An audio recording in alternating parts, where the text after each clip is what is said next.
Hello, everybody. Welcome to our current energies July-August 2017 Sacred Self-Healing discussion.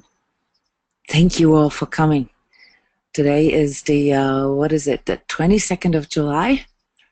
And as described in the invitation, this is an open microphone, open mic meeting, more like a discussion. So after I gave a brief overview over July-August energies, we can all share. I'm going to unmute your microphones right now, and you have to take over the control of your mic, because otherwise we hear all your background noises. So yeah, how is everybody doing? Good.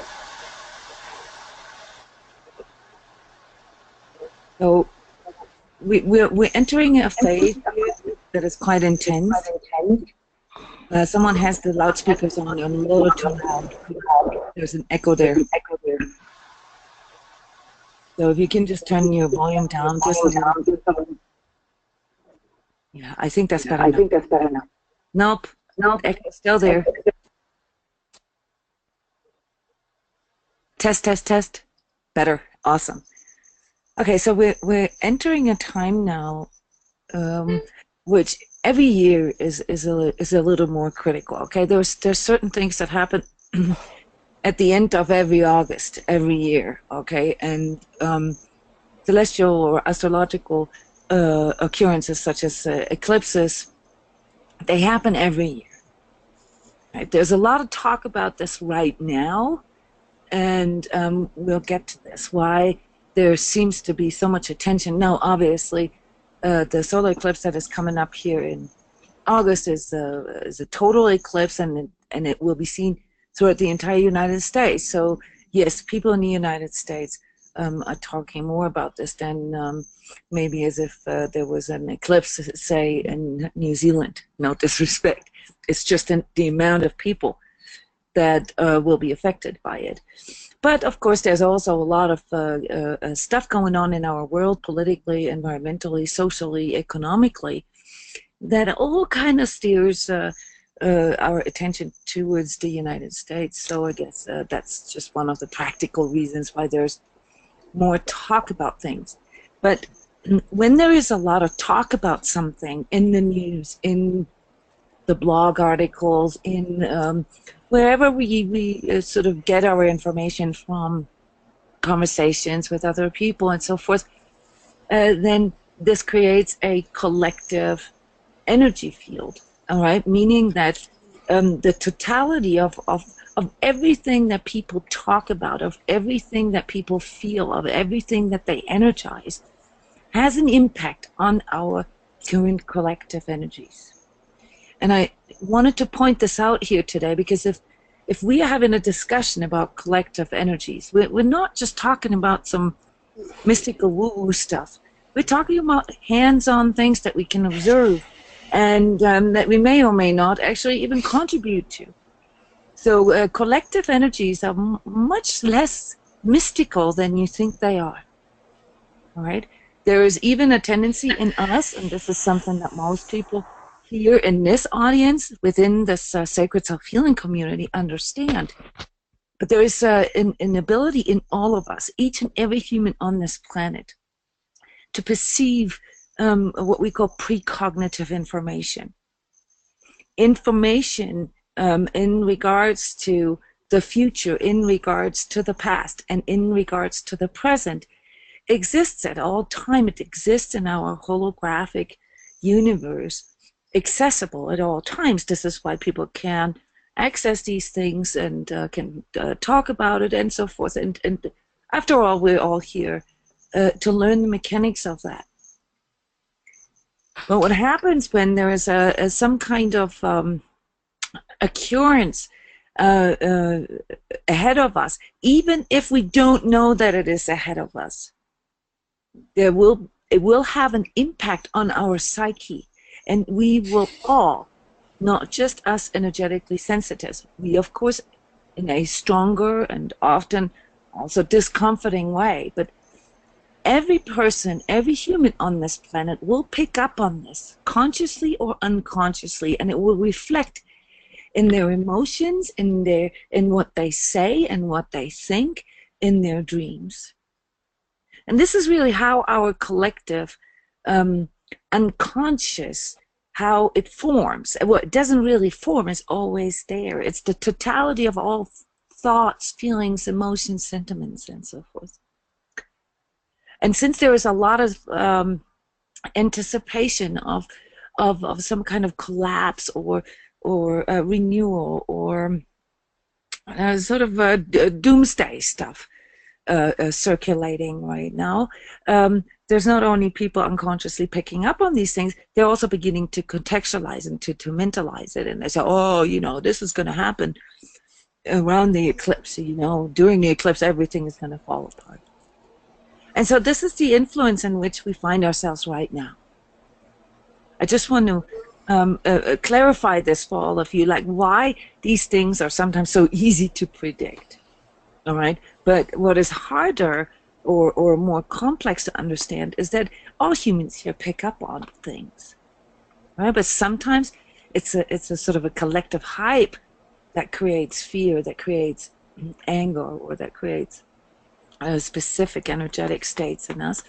And sometimes it is an energetic wave that comes in from the outside.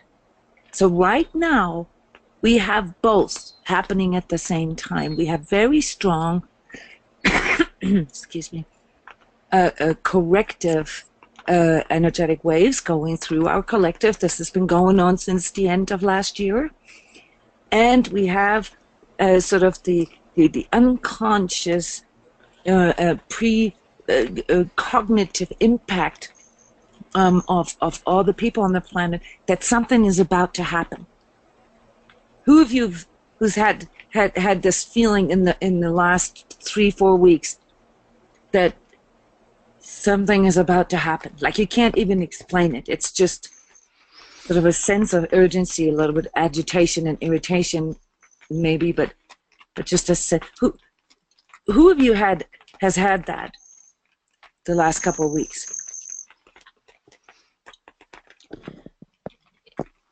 Yeah, I have, Jona. It's Eloise here. Yes, hi, Eloise. How you doing, Dal?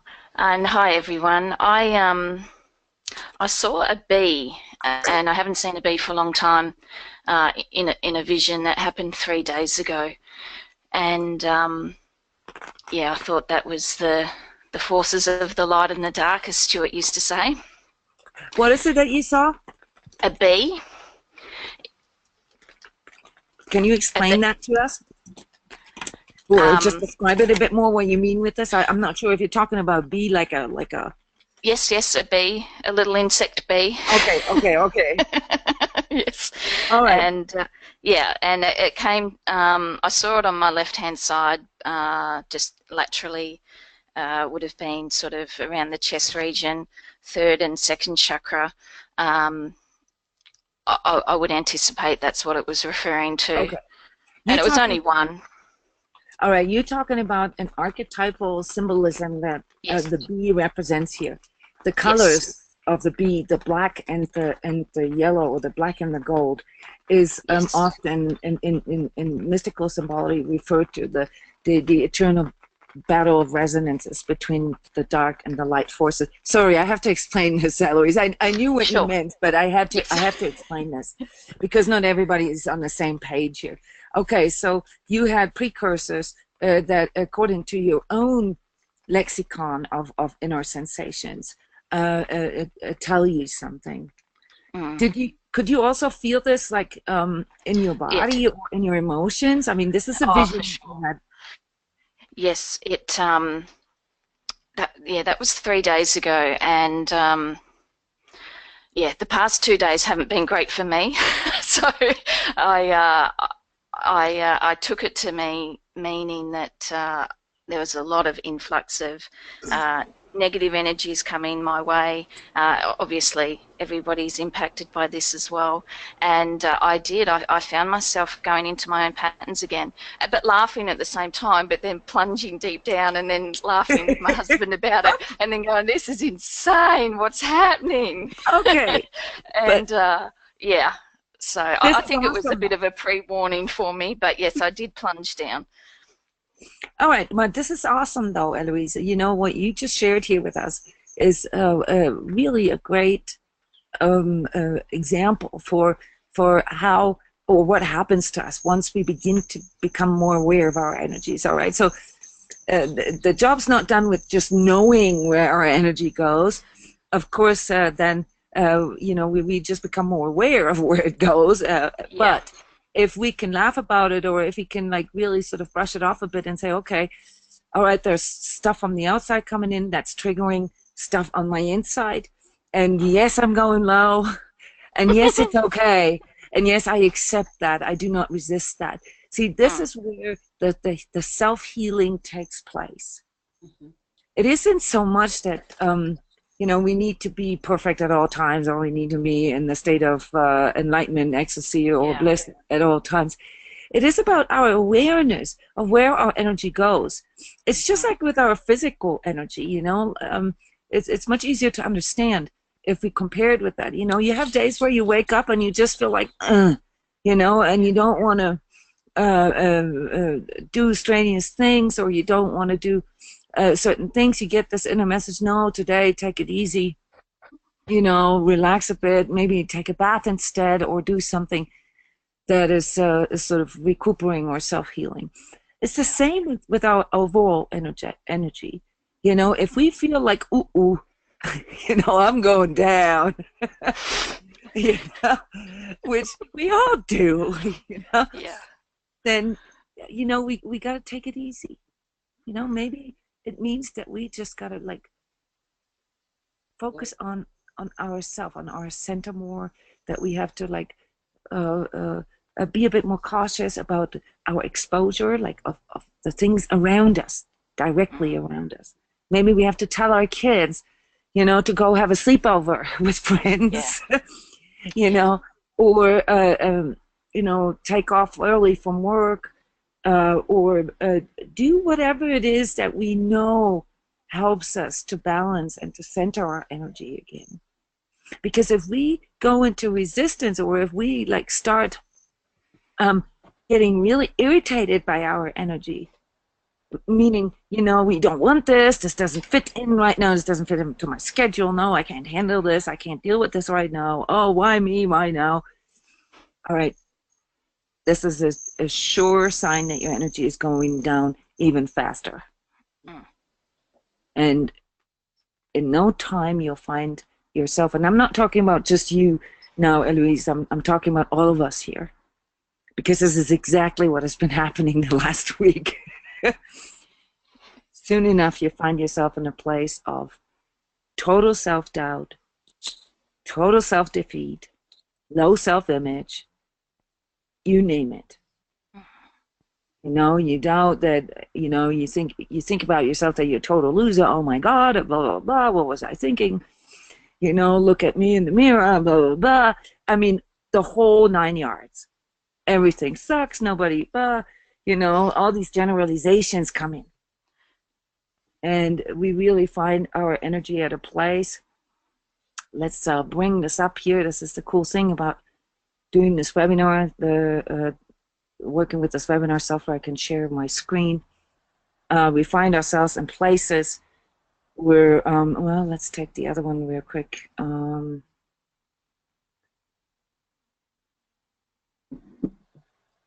right, I can't find it, doesn't matter. Where the way we see ourselves is really, really low, like down here. And all we want to do is crawl up and don't face the world. Or we go back into our old patterns, as you said, or we find ourselves relapsing into, say, addictive or coping behaviors. Whatever it is that we've identified for ourselves, how our system prefers to cope with a challenging situation. But you got to understand that this is all just a momentary reaction to outer and inner energetic dynamics. Where you guys are at and what you guys are working on is here, this blue zone, you know, the connection with your heart and the connection with your true self. And that means as you working on this, like through the meditations or through transmissions or, you know, talking, sharing, and so forth, your inner work, you're energizing these states. And your system, it doesn't matter which step you're on, already knows how to go there, already knows how to make connection. So really all it is, you know, when you dip low here into the red zone, you know, it's like, oh, okay, I'm having a bad ego day. Right? And all you got to do is really remind yourself that, okay, any kind of decision, any kind of choice that I make while I'm in this red zone sucks. It will not bring positive results. It's based on a momentary contraction of my energy. And so the skills and the solutions that I have available or accessible for me are based on contraction, based on guilt, based on pain, based on fear, based on anger, based on control. And so whatever could come out of the state that we find ourselves in is not going to be the state that we want to be in. Okay? We want to be here. We want to be connected with our heart. We want to be in a state of healing and abundance. So if I make a decision out of anger, what do you think? Is that going to get me here? No. It can't. It is not compatible energetically. So whatever choice or decision I make based on anger will get me what? More anger. Mm-hmm. More attack, more resistance, more disdain, more deflection. And below. Make me feel fearful. Make me feel like a victim again. Or even drive me into self-punishment and depression. So yeah, of course, when we talk about these things in that sort of technical manner, it all seems so simple. Actually, it is very simple. It's just not easy. But it is simple. It doesn't matter where the energy comes from that affects you or what triggered what. What matters is what you choose in the moment. I'm angry. Oh, okay. You know, do I agree with being angry? Well, I don't have to necessarily agree with it being angry because it doesn't really feel good to be angry. Depending on where I'm coming from. I mean, if I came from a place of depression, anger is actually very healing. But in regards to my goals, in regards to the manifestation of a happier and more fulfilled life, it's not going to get me there. It has a built-in self-destruct. It has a built-in downward spiral. So if I choose to stay in anger, if I choose to stay in disdain, disgust, then I'm energizing only solutions that keep me here or lower. So there's a logic to that. That's why I'm breaking this down here in this way. So what it comes down to, when we find ourselves in a lower state, lower compared to the one that we were in before, what do we need? Well, Eloise, what you just shared is awesome. Humor is a wonderful way. It's a wonderful medicine. It helps our system to let go. You know, we make a joke about ourselves, how pathetic it is that we are going into total self-destruct. Yeah. We Well, tell our husbands. yeah, well, he was mimicking me, and it was just hilarious. Awesome. But you see, this is wonderful, and the fact that you can laugh about this, you know what it shows you? You're already over the worst. You're already over the hump. Because if not, you would have attacked him for it. Yeah. You know, so letting letting go here is the medicine, when we feel ourselves being pulled into lower things.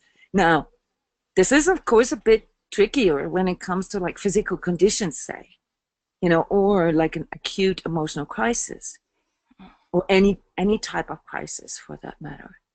Then, of course, it's a lot harder to see our involvement in this, our energetic involvement in this, because, like, say, a good friend of mine just had a really bad motorcycle accident, and it's several fractures and so forth. So that doesn't really matter. But of course, he's now sitting there in his bed and dwelling on victimhood, and really destroying sort of himself and his entire sort of outlook on life, and probably through that, energizing even more pain, maybe even pain that has been suppressed for quite a while. So if he can get through this, and I'm just using him as an example for this kind of situation, if he can get through this and say, like he goes through this crisis with releasing a lot of pain, releasing, some of the past stuff that is stored in his body, all right? And if he can come out with new courage and letting go of all this pain once he sees the healing taking place with him, then he can actually come out as in a higher vibratory version than he was before the accident. And this is why we so often contextualize injuries, accidents, a sudden crisis, sudden diseases or something, as true self-interventions, because they provide an opportunity for us to go within and release a lot of stored things that we in our daily lives are not aware enough to work through them. So a lot of times these extreme experiences for us allow us to reset. And that's why we call them correctional energies. A correctional energy, as bad, as devastating, as sad as it is an opportunity for our energy system to reset and recharge. So are we living through a world correctional energy right now? Yes, ma'am. Oh, what a mess. Well, let's talk about this a bit. Because this is, I'm assuming that all of you have seen or have watched or read, the energy updates that I do on a weekly basis. Yeah, what do you mean by correctional energies? Well, I just described it. Okay. So or are you referring now to the collective impact of? Well, yeah. That's what I meant. Yeah, so we need to talk about this, because this is going to affect all of us. And many of you, even though you may not know this, but many of you have strong healing capabilities, and will probably in the future be pulled into some kind of job that involves being of service to others in whatever way. Okay, this could be through your creativity, through your energy healing abilities, through your physical abilities. Doesn't matter, but most of you guys are here because you already have that prompting in you. And as far as like the future is concerned, it means that you will most likely move towards this now in the next 3 years, stronger than or with a stronger prompting than you have ever had before. And this is because there are more and more people literally falling apart, going nuts. And in my last, well, actually in the last, I don't know, 4 or 5 energy updates, I have been talking about this bifurcation. Does this ring a bell with you guys? Like, does this word? Have you heard me say this, Yes. or read about this, or with other people as well? Yes. Yeah. So I want to throw this in here and then come back to what does correctional energies, what does that mean on a collective level? So all of us here know that if we look back at our lives, there were moments in our lives when we made a decision or when we made a choice that somehow changed our life forever. Yeah. You guys know what I'm talking about? Yeah. Yes? Yes. Yes. I mean, it's and I'm talking about like probably for most of us almost like conscious choices. Maybe we were unconsciously sort of driven into that place of having to make a choice. But you know, whether it's a divorce or changing our jobs or moving to a different place, you know, it doesn't really matter. If we all look back in our lives, I'm sure each and every one of us can find a time or a momentum in time where really changed, where things really changed for us, that were really transformative. Now, maybe not necessarily immediately to our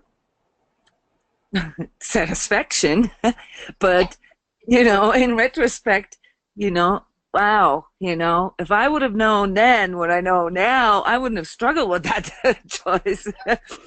You know, I would have gotten divorced 2 decades earlier or something like that. But this is when we talk energies, this is what a bifurcation is. A bifurcation is a specific a rock in time, as we sometimes also call this, where there is a where our energy can go either way, or choices, say, or our life. It can go either way. What did you call it again, Jonah? Say that again. What did you call it? A by what? Bifurcation. Okay. Bifurcation. All that means translated is bi, like dual, and forcation. So there's a fork. Okay. There's a fork in the path in front of us, and we are standing right at that point where we can go this way or that way.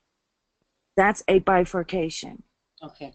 And our life, then, you know, our lives timelines, our lives experiences, they get massively influenced through which of these paths we will be taking.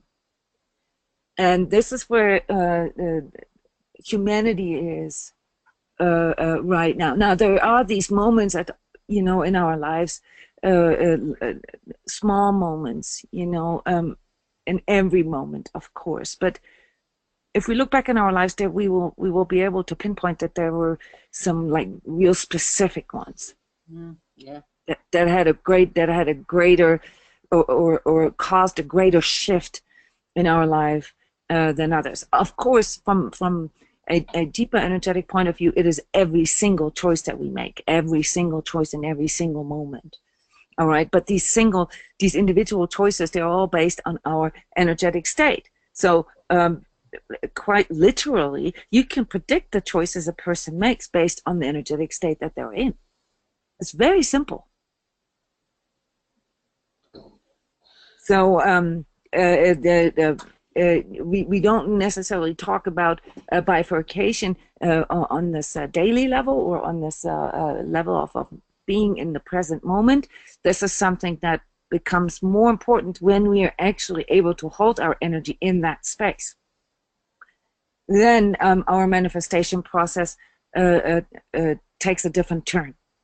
But for the majority of people on the planet, these moments of bifurcation, these rocks in time, are very significant as to where their life is going to develop. And the same applies to the entire collective. All right, so you could look back in the history of mankind, and you will find that there were individual events, such as, like, say, the French Revolution, or help me out here a bit. I mean, there are events that were just sort of massively influencing our societies in the future. You know, like the drop of the first atomic bomb, for instance. Even more current events like September 11th and so forth. They have created a ripple in the entire collective. They've changed the path, okay, of where the current energies were located. And so in the past of human history, most of the events, these big events that we can see that had this kind of impact, shifted the energy of the collective a bit higher. So that's why we talk about the evolution of consciousness. All right. So compared to like say 2,000 years ago, the consciousness level of mankind is much higher than it was 2,000 years ago. Oh, yeah. However, well, let me ask you something. Where do you think? I mean, some of you know this, I know, but I want those of you who just take a guess here right now to speak up. Where do you think is the overall level of consciousness of humanity this time around? Like Control. any more guesses? What do you mean by the question? You mean on the chart there? On what level? Yes. Where do you see the overall, like the average, the human consciousness level or energetic state? Maybe not in this very moment, but like say, you know, in the 2000s, like since 2000. I'd say level 3 or 4. Yeah. Level 3 or 4? Yeah. People are actually second guessing themselves on the life they've been living and actually want the change but don't know what direction to go. Yep. I see that in my work every day.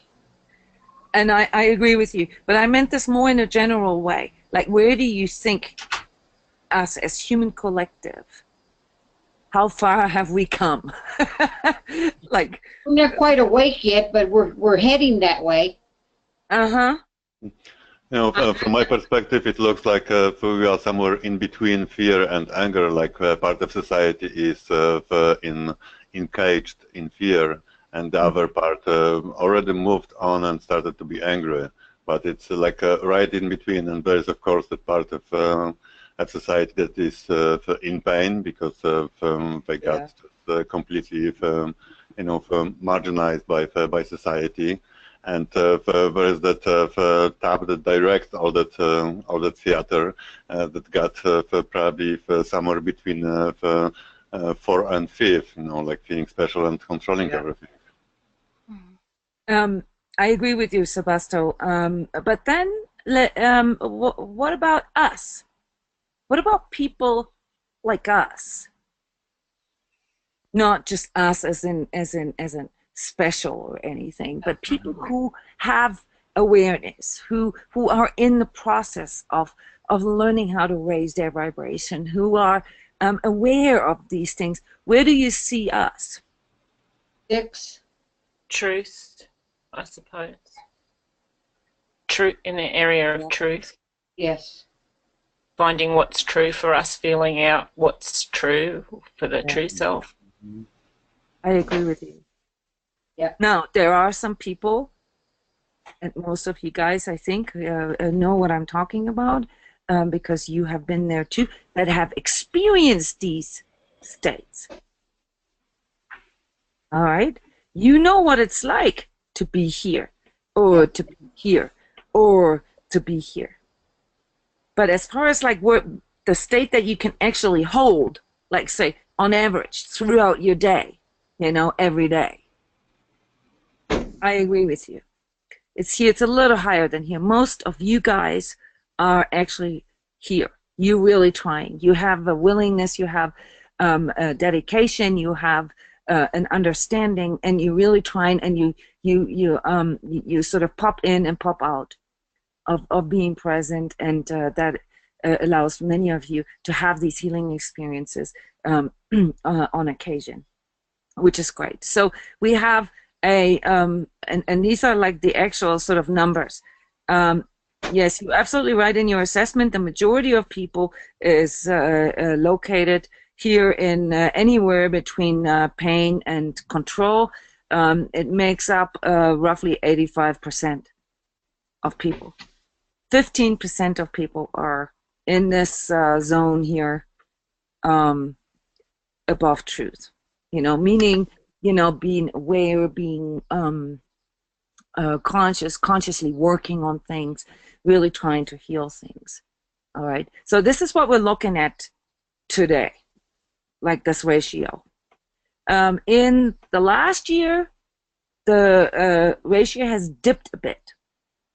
Okay. So with some of these precognitive sensations that people that what we call the global awakening. There's an like sudden awakening going on for people that makes them begin to feel energetic sensations. Okay, with the strong increase of that and the increasing frequencies here on our planet of the energies that hit our planet.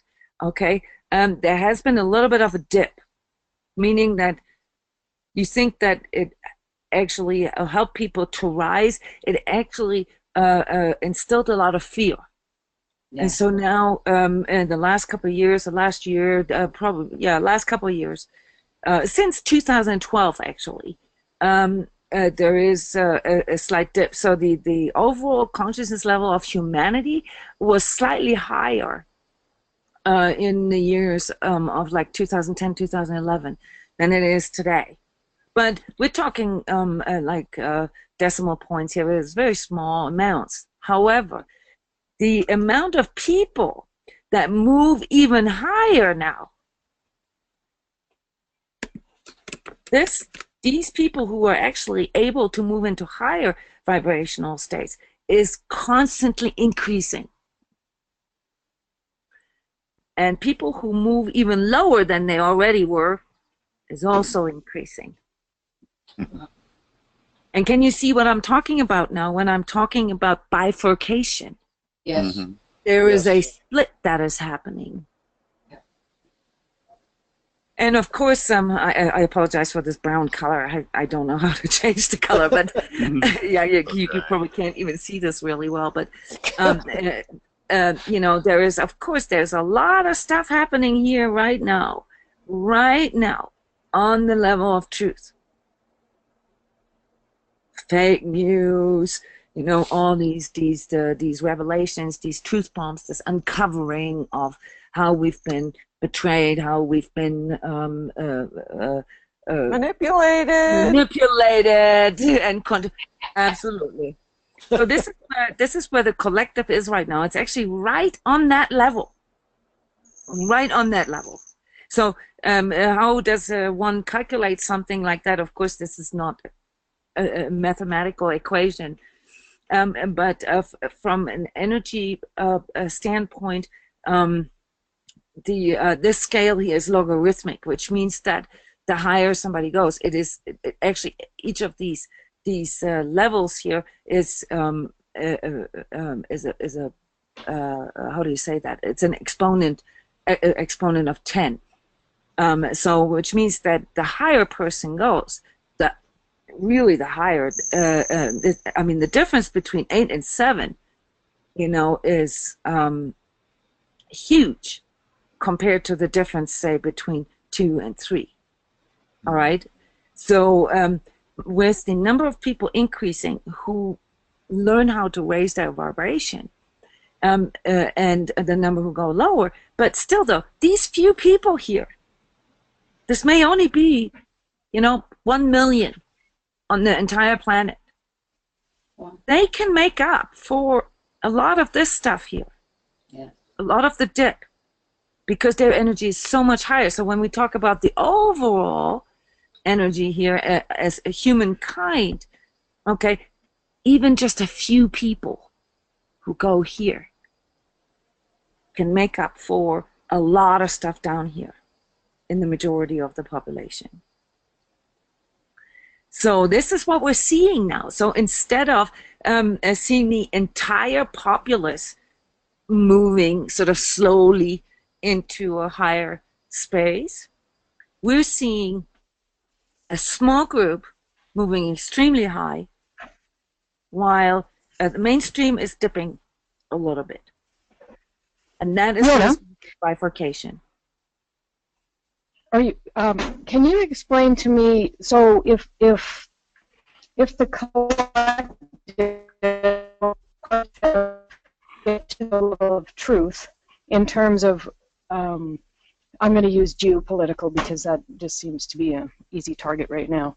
Yeah. If they get to the level of truth or seeking the truth or calling bullshit on a fake news thing or a president, whatever, how does that affect the inner truth? Because Tremendous. to be able to see bullshit on the TV, to me, feels really different than seeing my own bullshit and doing something about it. So tell me, please, where's the bridge and how does it get crossed if they have not looked within themselves? How does the outside crap affect the inside? Like, how does it reflect on the whole thing?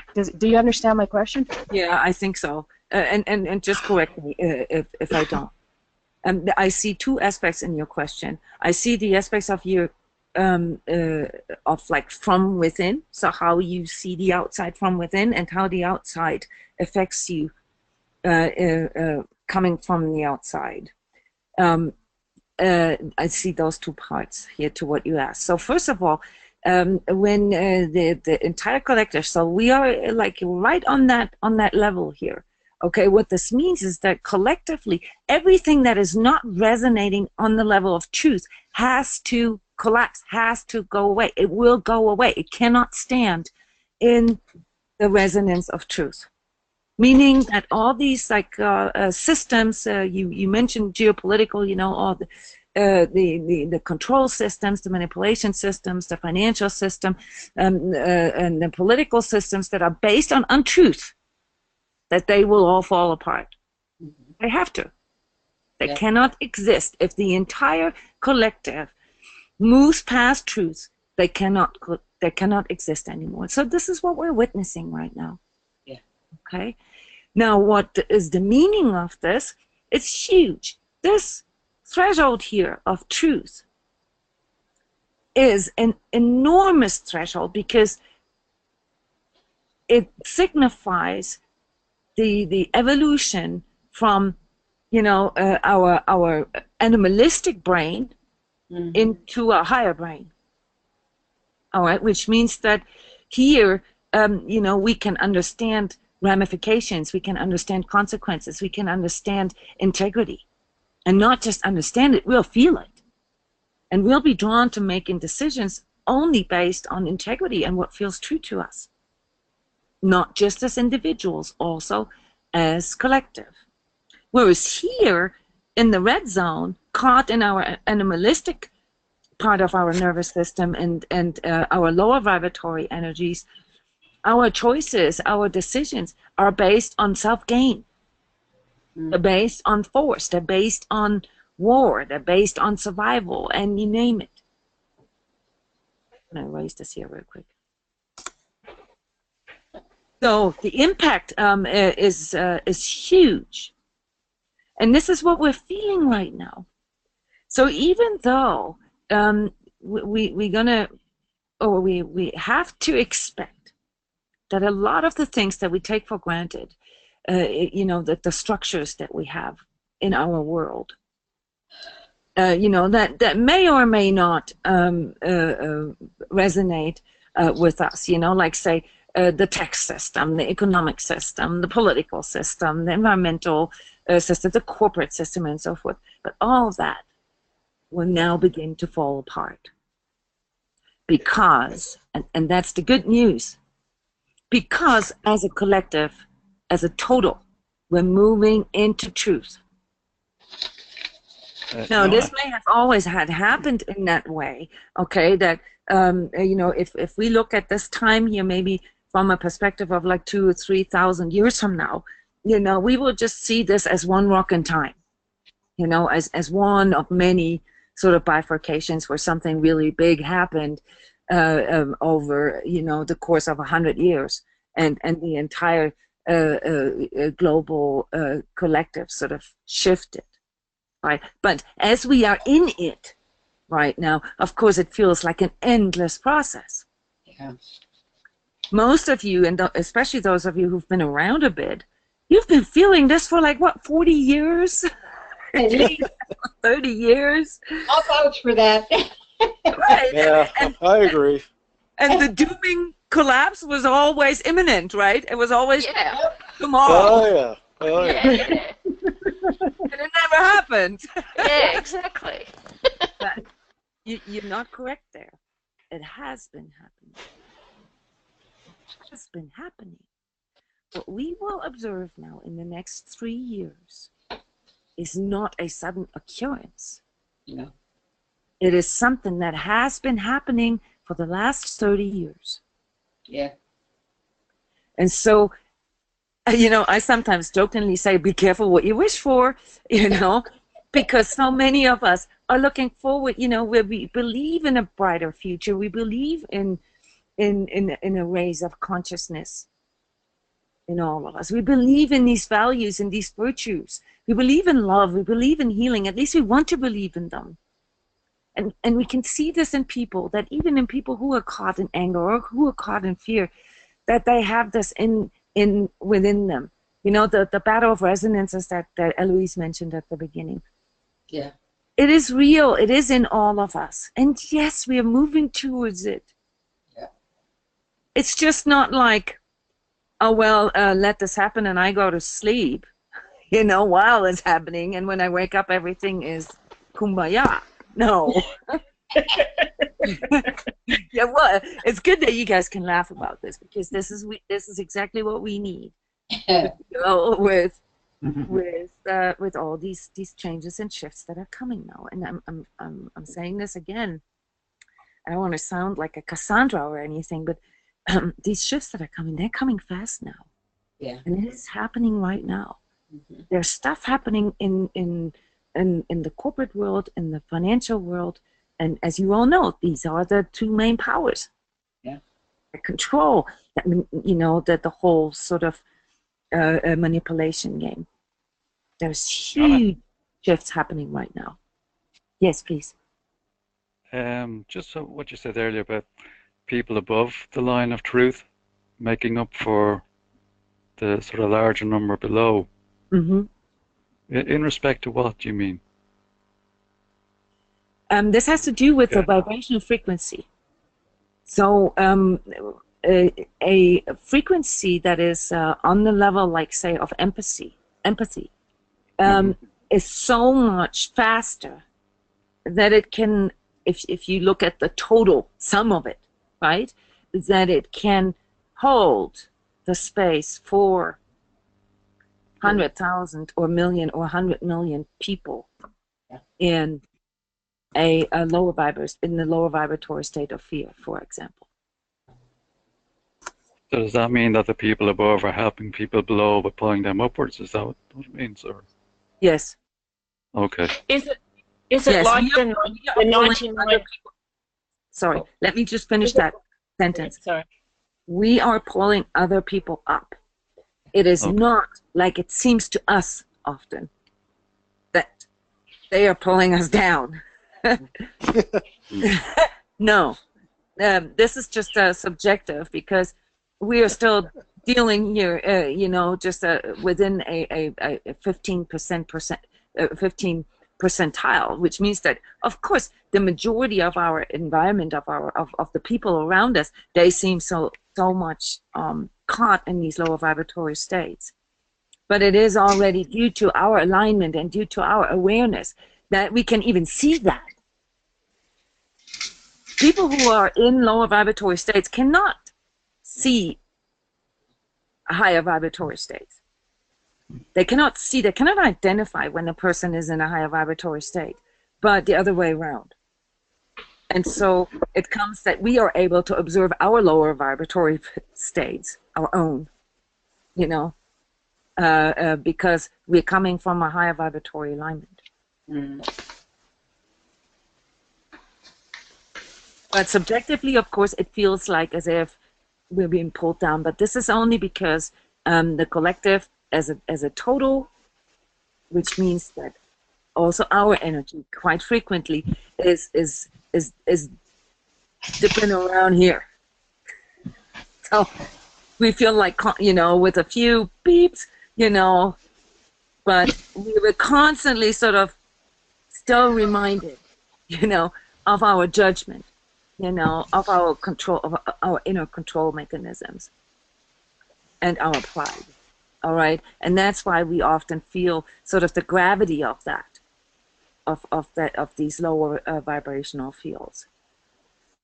But just due to the fact that you're here, due to the fact that you're interested in stuff like this, due to the fact that you understand, you know, what we're talking about, it already shows you that you are able to hold these places. And just like how Eloise shared with us, you know, you have the choice.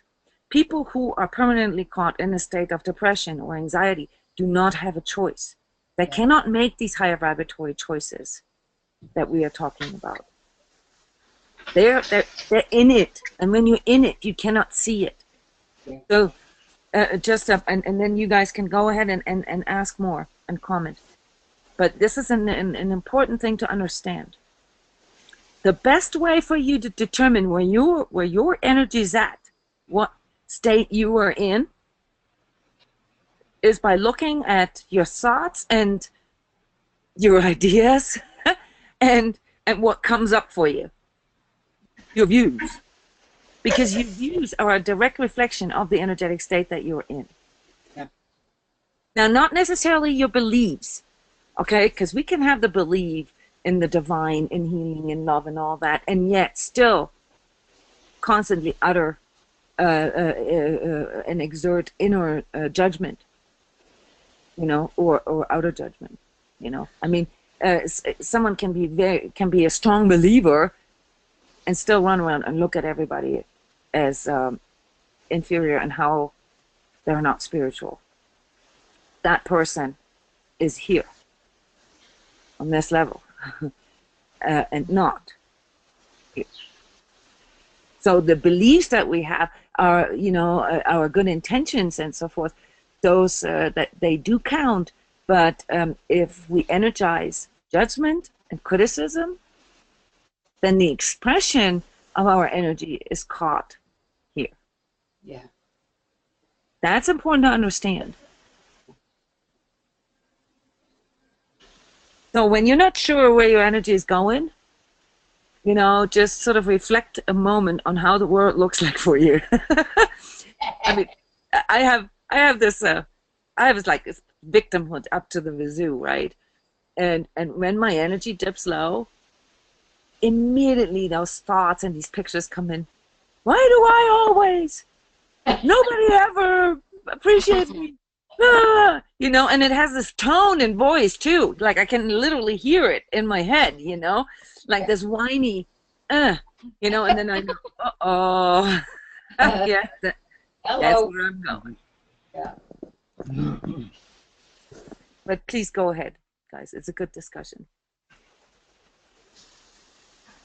So, yeah, no, I was going to say before, for the previous question, it's like I remember a story. I think it's the 99th monkey or the 101 monkey concept, where energetically, because we're all connected, the 99 monkey or the 101 monkey was on a remote island. There was a group of monkeys that didn't have contact with any others in the world, and one monkey realized that if he washed his sweet potato in the river and then ate it, he didn't have all the dirt on it. And what scientists recognized was when that monkey did that, the rest of the monkeys around the world all of a sudden started washing their food. You were referring to scientific research that is conducted and that has already proven that we have these collective groups. Oh, yeah. Yes, so we're connected consciously. Yes. So if we raise our consciousness, it actually lifts the shame consciousness of people that aren't there yet. Yes. Yeah. They may not consciously be aware of it, why they're doing things, or why they're picking up a certain book, or why they're starting to be interested in a certain subject, or Right. why they're beginning to feel new things. But it will affect them. And the energy is spinning faster. So the faster energy, of course, the lower speed of energy starts to pick up with that, just like a cyclone. Yes. It also starts. Yes, and it also becomes a bit less stable, which means that the dip that I mentioned earlier in the last years has to do with like the overall race, because as we're raising, these states that we are in, that we sort of feel familiar with, that even though they're destructive, provide a bit of a comfort zone for us. They're starting to fall apart, which means that people are now temporarily in a state of uncertainty. Yes. All right, the state of uncertainty is that, oh, wait a minute, this isn't really how I thought it was. Well, how is it then? And that thought, of course, can, for a certain period of time, I don't know how long that's going to take, 10 years, 20 years, can pull people even lower. All right, so that's what the bifurcation means. Cheryl, I don't know if this answered your question from earlier, the different perspectives and how they affect another. I think I was thinking too short term when I asked the question. I think that was my issue. 200 years down the road, I was looking 20, and it's not a good place to ask the question from. It's too short term. But I do have another question. Because the planet is a living entity, I'm assuming that planet Earth has karma as well. So when the planet was created, did it make a part of its karmic choice with the Creator to put up with this horseshit? Well, horseshit from the humans? Horseshit is a judgment, Right. Of course, I cannot speak for the planet, but if we knew like how many mites we have living on our skin, do you really care? Yeah. We have whole colonies of mites, that reproduce and excrete and whatnot on our skin, millions and trillions of them. Do we really care? I think. Fair enough. I think from a planetary perspective, the humans really don't play a big role. Right. They can create rashes and incisions and stuff like that. But hey, on a long enough timeline, it has no significance.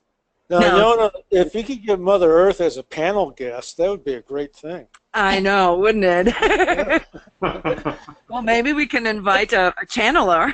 Oh, there you go. There you go. No, but what I want to express with this is that not necessarily our insignificance as humans. I do believe that there's a connection between the consciousness of the planet and our consciousness. All right, and I can observe this every day. All right, there's a very strong interaction, much stronger than most people understand. We're connected. Yes. And like the mites and things on our body, they're actually, in a way, helping us as well. There is a symbiosis that takes place. Yes. And we do provide something for the planet. And as a matter of fact, all of you who have been in the Grace Redemption, Grace Gaia Sophia, especially the Gaia Sophia sessions, I've tried to weave in, some of that mythological knowledge here to help contextualize these things. What does the planet, the planet energy, the planet consciousness, Gaia, what does it stand for? It stands for evolution. It stands for self-correction. Yeah. So with her karma, and again here, karma not as punishment, karma as more as destiny or propensity, Yeah. okay, of self-correction. We have inherited those from her, like her as in sort of the personalized spirit of the planet. All right, and this is what actually allows us to evolve. Yeah. The moon doesn't have that kind of energy. We can't evolve on the planet moon. On the planet moon. It's not even a planet. You know what I mean, right? This is not part of the moon's karma. Now, can we colonize the moon at some point? And sure, but we're not really going to participate in an evolutionary process. There will just be sort of a satellite, from compared to or satellite of the planet, of our planetary. Even no matter if we go out in space, we'll always sort of carry that karma, that propensity in us. All right, just like our karmic family attachments influence some of our propensities and proclivities. But I do believe that there is a symbiosis, just like Julianne mentioned, and this symbiosis may look like we are like sort of trashing our planet and all that, but quite frankly, and the same actually refers to our self-healing potential. The harm that we can do is so little compared to the greater field of consciousness that surrounds the planet. Yeah.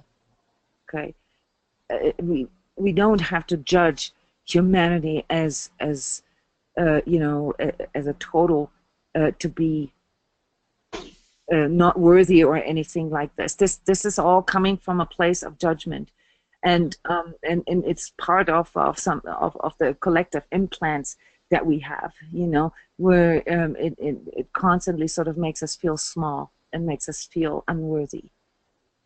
But the unworthiness code that we all carry in us is something that you need to understand was implanted from the outside. It was, sort of part of the manipulation plan to keep us in that controllable place. And we're only controllable if we believe that we don't have any power and that the greater power is outside of us. Mm-hmm. So this is part of the development right now, is internalizing our inner higher power, and that makes us less controllable, and that's why these old systems, these old structures cannot prevail. Sorry, Deb, go ahead. How do you differentiate between what you're referring to as an implant versus just a collective energy? An implant, I mean, those words, of course, are all a bit wishy-washy. All right, an implant, when it comes to me, when I use the word implant, I am referring to something that I can see in the majority of people that, in the majority of the people's energy fields that I work with. And it can be removed, but it's at the very core of our programming. It sits in that C4 region of our spine. All right, and you can, of course, spin and create all kinds of conspiracy theories around that. It's not even needed, because at the end of the day, as soon as a person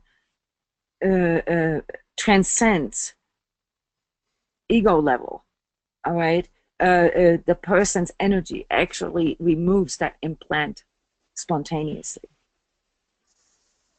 So it's just when you use the word implant, you're talking about a very specific, frequently recognized, maybe component of collective energy. Right. And it is the very thing also that keeps us in the human collective group karma.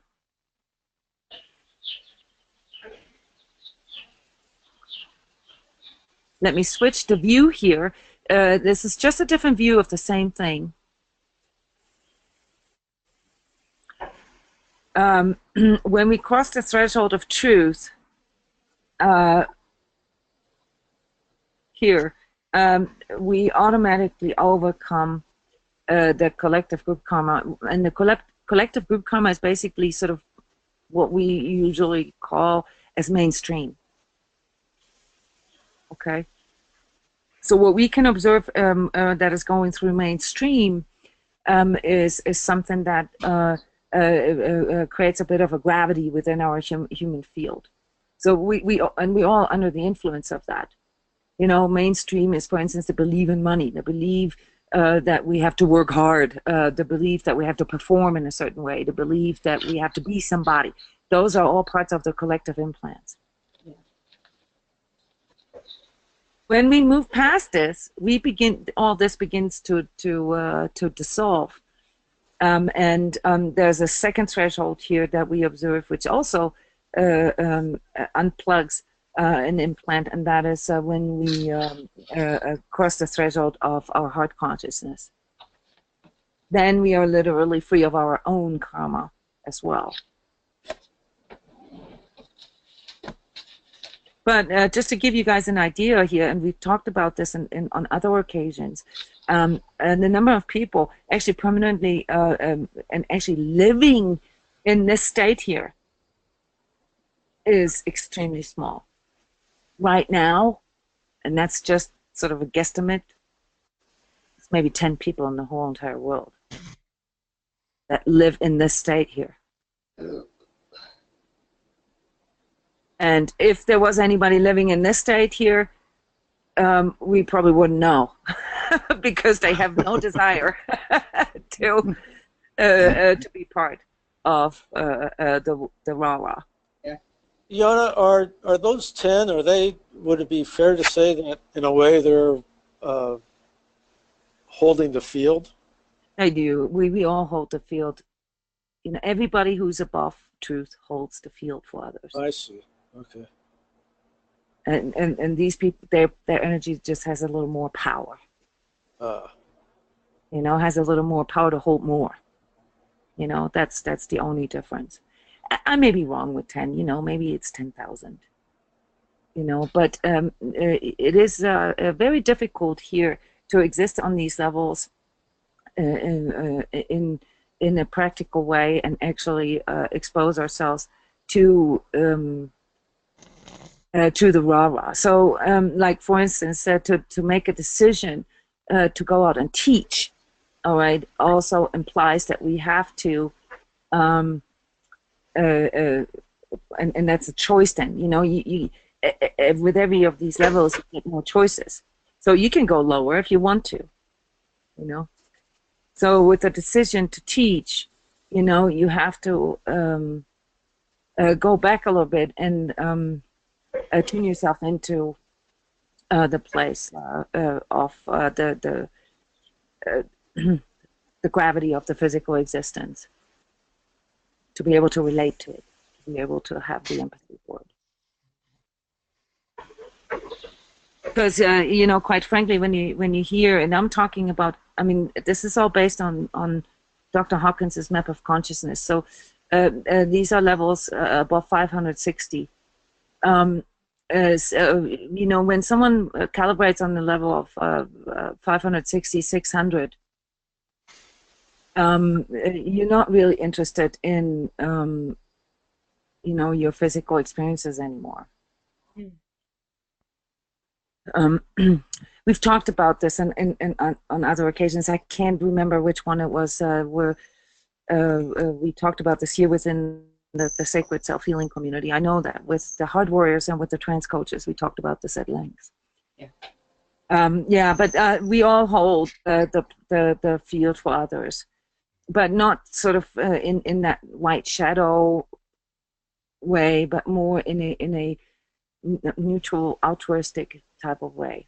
We understand that the synergy and the symbiosis and collaboration and all these virtues, these values that come with integrity, that they are part of who we are. Yes. And so we don't really have to do anything. It just unfolds due to our alignment, due to us being that way. All right, so that's here for just for clarification in regards to what should we do. When you're here, you don't need to do anything. You just keep doing what you're doing with yourself, and be and become that which you are aligned to. Become the expression of love and healing and abundance with all your parts. And that includes loving yourself with all your parts. So what does this have to do with July and August? Oh, well, to wrap this up here today, because we're over time already. Yeah, shit's hitting the fan. And people can feel it. I see this on Facebook. I've been on Facebook for like, I think, six years. And this is like exponential now.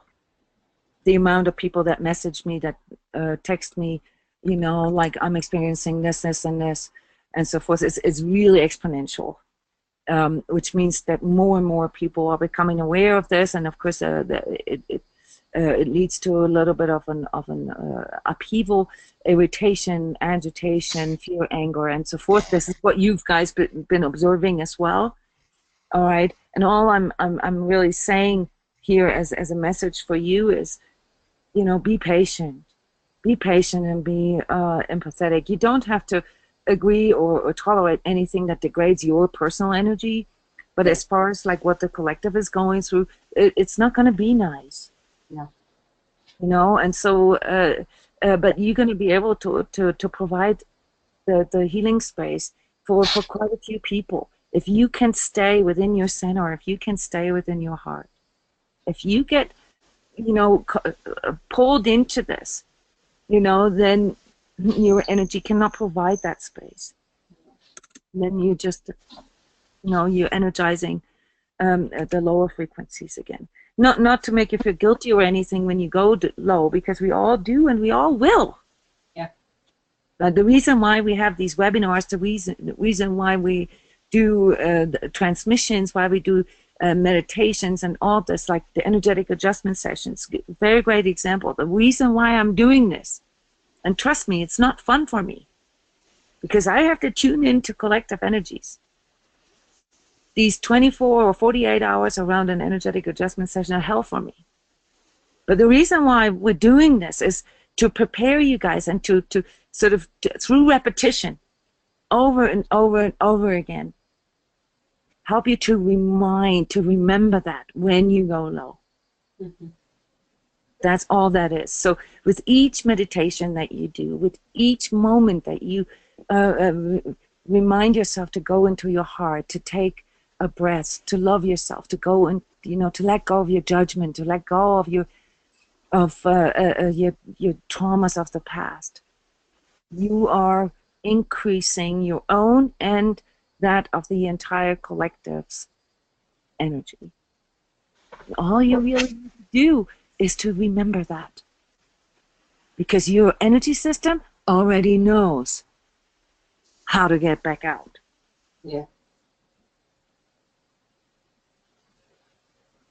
Right. So Yeah, yes. Michelle, and One last question. forgive my being naive, but I've never studied it. In the energy report, and then again today, you were speaking of astrological things like the eclipse and the new moon and those kinds of things. What is it that actually happens to collective consciousness, human consciousness, that is sparked by those things? Like I don't know, moon phases, gravitational pull. That doesn't seem to answer the question. What is the process that is so metamorphic for us? Is that a right word? I don't know. But why are we so subjective to that? Well, I explained a little bit of that at the beginning. All right, so some of it has to do with the anticipation in the collective. Right. All right, and so like eclipses, for as long as humanity exists, have triggered fear in people. Yeah. All right, it triggers the fear of darkness. It triggers the fear of like, oh, what if the sun never comes back again?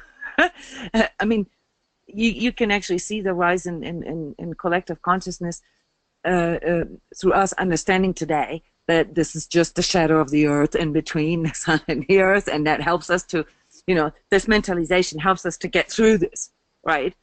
But 3,000 years ago, people thought the world went under, okay? So we understand things today, and that helps us to get through them. But it still has this archetypal trigger. It hits that archetypal trigger now. So the last 2 weeks, people were completely caught in that fear of darkness, fear of the inner darkness, fear of outer darkness.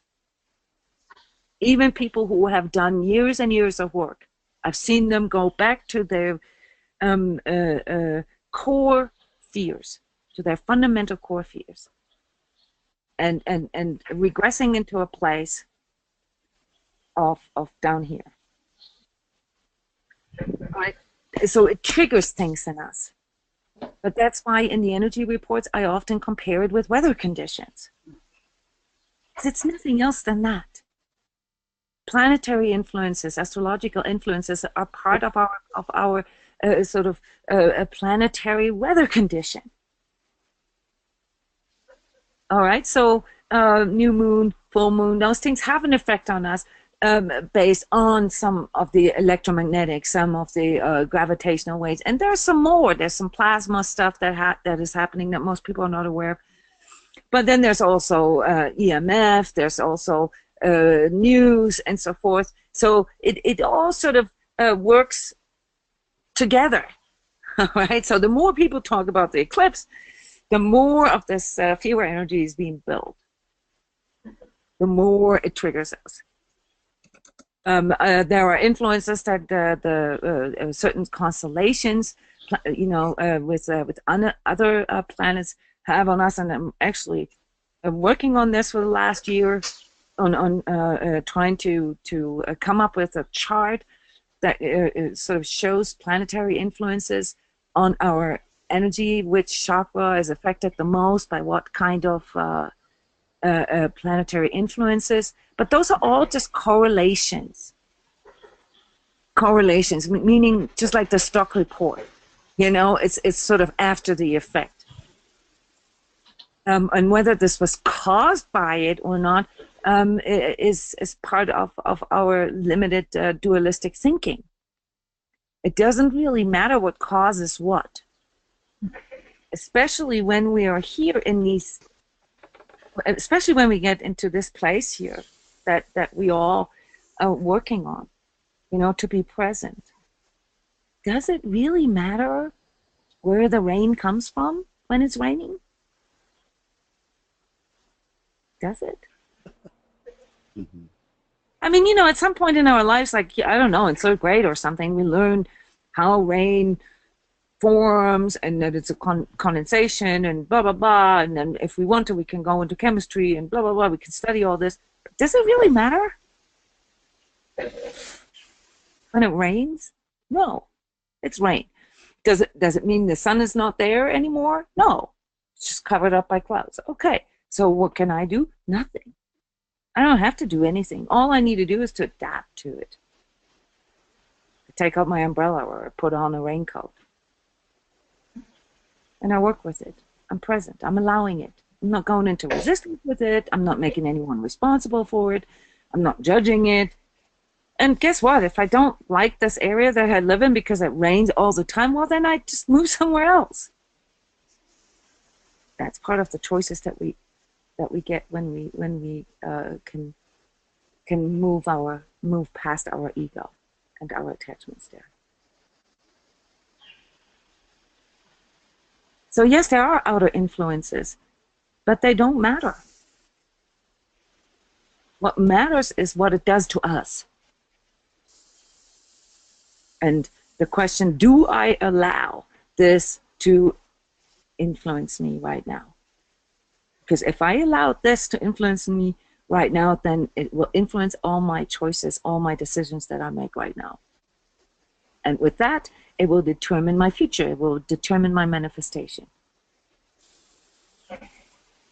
So the only question that's really left to ask is, okay, I'm observing what is going on. I'm asking myself, how is this affecting me? How does this make me feel? And then, what do I choose? That's it. What do I choose is the only question that matters. Am I choosing, whatever, an action, a thought, an emotion that is based on love or based on ego? Based on my heart or based on my ego? That's the only question that matters, that ever matters. What am I allowing?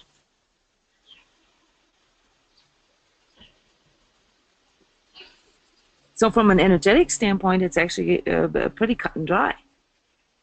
Our manifestation, the circumstances that we find ourselves in, is a result of all the choices that we've made in the past.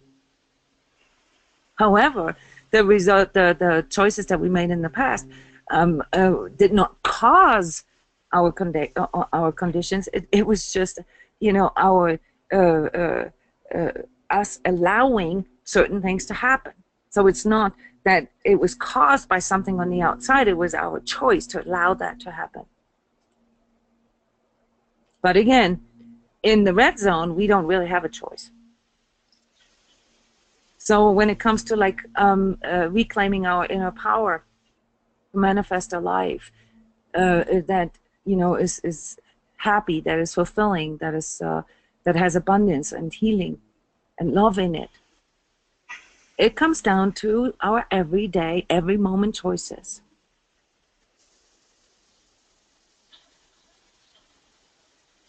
What we allow to persist. So basically, Jeff's always good at saying that, we do well on what we dwell on.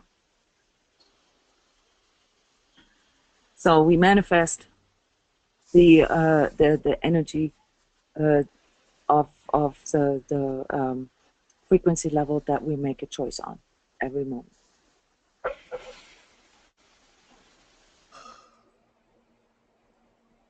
Pam, I see your hand raised. Would you like to say something?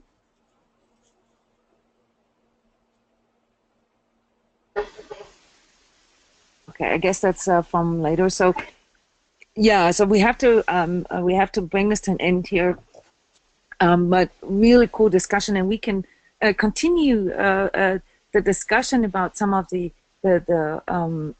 general aspects of collective energies next month here.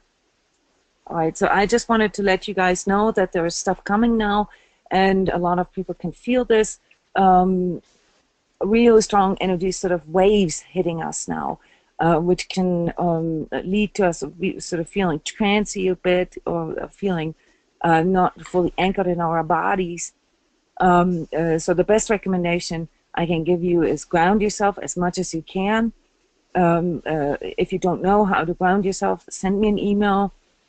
It's in all these modalities. It's in every sacred self-healing meditation. But of course, we can practice these things in detail through the transmission work, or also through the energy coaching. So always go back to your physical, all right, and allow your physical to handle, whatever energies are coming in, and be patient with yourself. Don't judge yourself if you go low, all right? Just be patient and love yourself. All right, everybody. I really appreciate your questions, your attention, and you just being here, which is so wonderful. Just through to put this in perspective, just through this kind of discussion, the stuff that we talk about here, the stuff that we help to unwind within ourselves, does something to ourselves and the collective. Right? So that's why we speak of the healing of these discussions, modalities, and so forth. So even writing, reading, talking, all that helps us to align our energy and to raise the overall level of consciousness. Thank you for that as well, for allocating your energy, for allocating your time to these kind of outings. Thank you very much. Thank you. A Thank wonderful you. Thank you so weekend. much. Thanks, Jona. Bye bye. See ya. Bye.